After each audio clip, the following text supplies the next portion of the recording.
Welcome to 108 news Telugu బులెటిన్ల ముందుగా headlines. రేపు శ్రీవారి అర్జిత సేవ టికెట్ల కోటా విడుదల. నిమ్స్ సేవలన్నీ ఆరోగ్యశ్రీలోకి, కార్డు ఉంటే 10 లక్షల దాకా ఉచిత వైద్యం.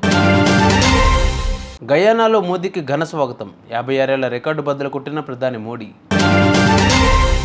పెద్ద సంఖ్యలో మహిళా కానిస్టేబుళ్లు, 19 కేంద్రాల్లో శిక్షణ పూర్తి చేసుకున్న 8047 మంది కానిస్టేబుళ్లు.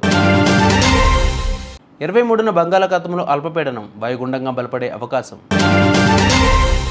తిరుమల శ్రీవారి అర్జిత సేవ టికెట్లు ఫిబ్రవరి నెల కోటాను టీటీడీ గురువారం విడుదల చేయనుంది. కళ్యాణోత్సవం, ఉంజల్ సేవ, అర్జిత బ్రహ్మోత్సవం, సహస్ర దీపాలంకరణ సేవ టికెట్లను గురువారం ఉదయం 10 గంటలకు ఆన్లైన్ ద్వారా విడుదల చేయనున్నారు. 24వ తేదీ ఉదయం 10 గంటలకు 300 ప్రత్యేక ప్రవేశ దర్శన టికెట్ల కోటాను విడుదల చేయనున్నట్లు అధికారులు తెలిపారు. Nizam institute of medical sciences ఆసుపత్రిలో లభించే అన్ని రకాల వైద్య సేవలు, శస్త్రచికిత్సలను ఆరోగ్యశ్రీ పరిధిలోకి తీసుకొస్తూ రాష్ట్ర ప్రభుత్వం కీలక నిర్ణయం తీసుకుంది.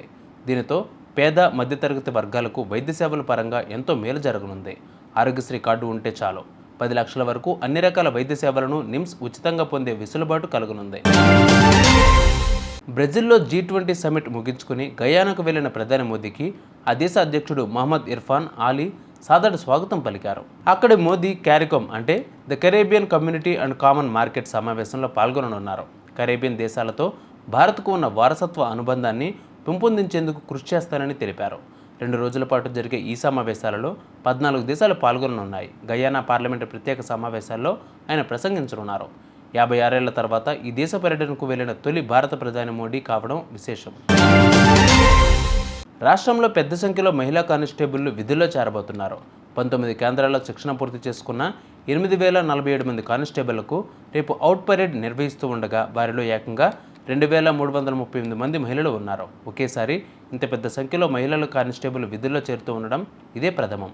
అభ్యర్థుల్లో 1361 మందికి పీజీ విద్యార్హత ఉండడం గమనార్హం. 5470 మంది డిగ్రీ ఉన్నవారు కాగా మిగతా అభ్యర్థులు ఇంటర్మీడియట్ ఉత్తీర్ణులు. బంగాళాఖాతంలో గురువారం నాటికి ఏర్పడనున్న ఉపరితల ఆవర్తనం 23 నాటికి అల్పపీడనంగా బలపడనుంది. ఇది తమిళనాడు, శ్రీలంక తీరాల వైపు కదిలే అవకాశం ఉంది. దీని ప్రభావంతో ఈ నెల 26 తర్వాత దక్షిణ కోస్తా, రాయలసీమ జిల్లాల్లో విస్తారంగా వర్షాలు కురుస్తాయని వాతావరణ నిపుణులు చెబుతున్నారు. 27, 28 తేదీల్లో కొన్ని ప్రాంతాల్లో ఓ మోస్తరు నుంచి భారీ వర్షాలు కురుస్తాయని అంచనా వేస్తున్నారు. చూసారుగా బిబాల్ బుడ్డన్ అప్డేట్స్. మరిన్ని అప్డేట్స్తో మళ్ళీ ముందుకు వస్తాను. అంతవరకు కీప్ వాచింగ్ 108 న్యూస్ తెలుగు.